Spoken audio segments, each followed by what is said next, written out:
وإذ قلتم يا موسى لن نؤمن لك حتى نرى الله جهرة فأخذتكم الصاعقة وأنتم تنظرون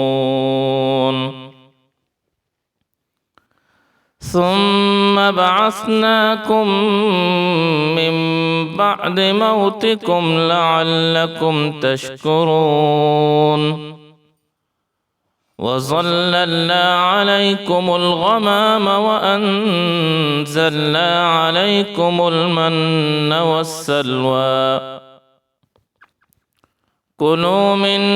طيبات ما رزقناكم وما ظلمونا ولكن كانوا أنفسهم يظلمون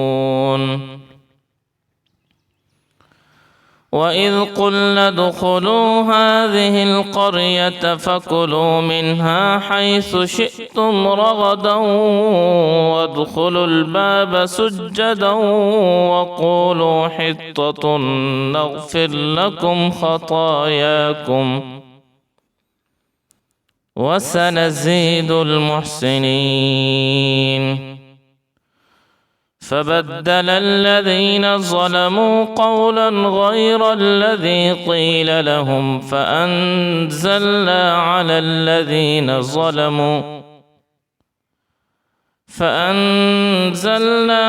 الذين ظلموا رجزا من السماء بما كانوا يفسقون